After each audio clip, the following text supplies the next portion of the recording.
क्या जोहर को असर के साथ पढ़ा जा सकता है? जी, जोहर को असर के साथ भी पढ़ा जा सकता है, असर को जोहर बगैर किसी वजह के, जी बगैर वजह के भी पढ़ा जा सकता है। अलबत्ता इसकी रूटीन बनाना नबी इस्लाम का तरीका नहीं है। रूटीन में आपने 5 नमाजें अलग औकात में ही पढ़ी हैं। बिस्मिल्लाहिर्रहमानिर्रहीम। जेएलएम के छोटे मिर्जा साहब से सवाल हुआ कि क्या जोहर को असर के वक्त में और मगरिब को इशा के वक्त में पढ़ा जा सकता है, तो कहते जी पढ़ा जा सकता है, बगैर उज़र के भी पढ़ा जा सकता है, लेकिन इसकी रूटीन नहीं बनानी चाहिए। अब इस तरह के मसाइल वो लोगों को बताकर मुसलमानों के कसीर जो तबका है, उसका जो तरीका है, उसका जो अमल है, उससे हटाना चाहता है। मैं आपको सामने आज इस मसले की वजाहत करता हूँ कि सबसे पहले कुरान करीम फुरकान हमीद में अल्लाह तबारक व तआला का इरशाद है कि इन्ना सलाता कानत अलल मुमिनीन किताबम मौकूता। अल्लाह तबारक व तआला ने हर नमाज को उसके वक्त मुकर्रर में फर्ज किया। तो कुरान करीम की रूह से हर नमाज का एक वक्त मुकर्रर है।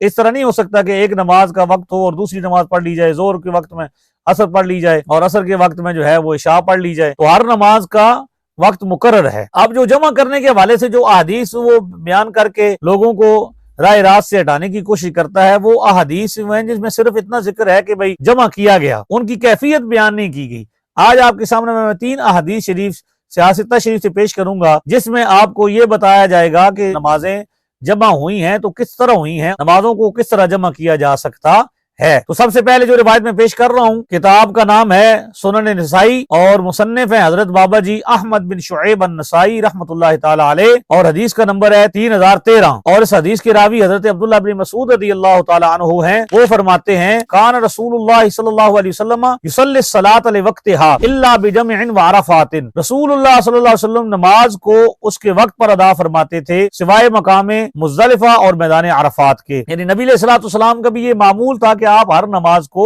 उसके वक्त में अदा करते थे। दूसरा जो आपके सामने मैं हदीस पेश कर रहा हूँ, किताब का नाम है मुस्लिम शरीफ और लिखने वाले हजरत बाबा जी मुस्लिम बिन हज्जाज अल कुशैरी रहमतुल्लाहि तआला अलैह और हदीस का नंबर है 1627 और इस हदीस के रावी हजरत अनस बिन मालिक रदियल्लाहु तआला अन्हु हैं। हदीस के अल्फाज हैं इज़ा अजला अलैहि सफरु युअखिरु ज़ुहरा इला अव्वल वक्तिल अस्र फयजमउ बैनहुमा व युअखिरु अल मगरिबा हत्ता यजमा बैनहुमा व बैन अल इशाए हिन यगीबु शफक़। नबी पाक सल्लल्लाहु अलैहि वसल्लम जब सफर में जल्दी होती तो नमाज ज़ुहर में इतनी देर करते कि नमाज असर का अव्वल वक्त करीब आ जाता, फिर 2 नमाजें इकट्ठी अदा फरमाते। इसी तरह नमाज मगरिब में भी इतनी ही देर करते कि शफक गायब होने के करीब हो जाती तो नमाज मगरिब और नमाज इशा को इकट्ठे अदा फरमाते। अब आपने देखा कि हुजूर अलैहिस्सलातु वस्सलाम बगैर किसी उज़र के, हदीस शरीफ में यह है कि आपको जब सफर में जल्दी होती तो आप 2 नमाजों को एक वक्त में जमा नहीं फरमाते थे, हर नमाज को उसके वक्त में ही अदा फरमाते थे। सिर्फ ये था कि जब जल्दी होती थी तो जोहर को लेट करते थे, उसको आखिर वक्त में अदा करते थे और असर को अव्वल वक्त में, मगरिब को आखिर वक्त में और इशा को उसके अव्वल वक्त में। इस तरह बज़ाहिर ये लगता है कि 2 नमाजें जमा हुई हैं, वगरना हकीकतन ये जमा नहीं हुई हैं।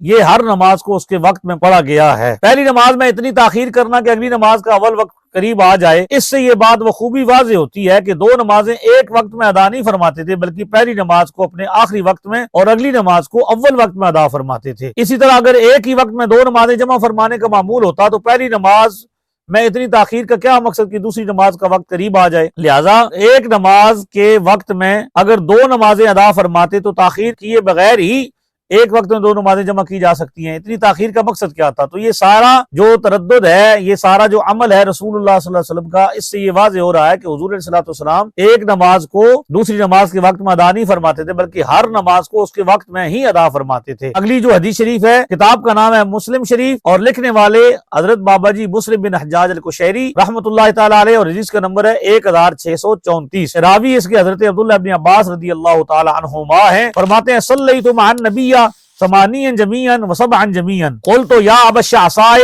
अज़ुन्नुहु अख़र अज़-ज़ुहरा व अज्जल अल-असरा व अख़र अल-मग़रिबा व अज्जल अल-इशाअ क़ाल व अना अज़ुन्नु ज़ालिका। हज़रत अब्दुल्लाह इब्न अब्बास ने फरमाया कि मैंने हुज़ूर सल्लल्लाहु अलैहि वसल्लम के साथ 8 रकतें इकट्ठी यानी ज़ोहर और असर और 7 रकतें इकट्ठी अदा की यानी मग़रिब और इशा। तो रावी कहते हैं कि ए अबू शाह साहब, मेरा ख्याल है कि हुज़ूर सल्लल्लाहु अलैहि वसल्लम ने ज़ोहर को आखिर वक्त में और असर को अव्वल वक्त में और मग़रिब को आखिर वक्त में और इशा को अव्वल वक्त में पढ़ा है। तो उन्होंने फरमाया कि बिल्कुल मेरा भी यही ख्याल है कि यहाँ बज़ाहिर ये लग रहा था कि इकट्ठी पढ़ी गई है, इकट्ठी नहीं पढ़ी गई, बल्कि हर नमाज को उसके वक्त में अदा किया गया। वही तरीका जो पिछली हदीस शरीफ में बयान हुआ है, उसी तरीके से हुज़ूर सल्लल्लाहु अलैहि वसल्लम अदा फरमाते थे। इसलिए अगर आप आजकल आपको सफर में जल्दी हो, आप सफर में जा रहे हो, गाड़ी आपकी चल रही हो, तो जोर को आखिर वक्त तक ले जाएं और जोहर को आखिरी वक्त में पढ़ें और उसके बाद अदा करने के बाद जैसे ही फारिग होंगे असर का वक्त शुरू हो जाएगा तो असर को अव्वल वक्त में पढ़ लें, फिर गाड़ी पर बैठ जाएं और गाड़ी चलती रहे यहाँ तक कि मगरिब का वक्त दाखिल हो जाए, मगरिब के वक्त को गुजारते रहें, गाड़ी चलाते रहें यहाँ तक कि इशा का वक्त करीब आ जाए और मगरिब का आखिरी वक्त हो तो मगरिब को आखिरी वक्त में पढ़ें और इशा उसके बाद सलाम फेर के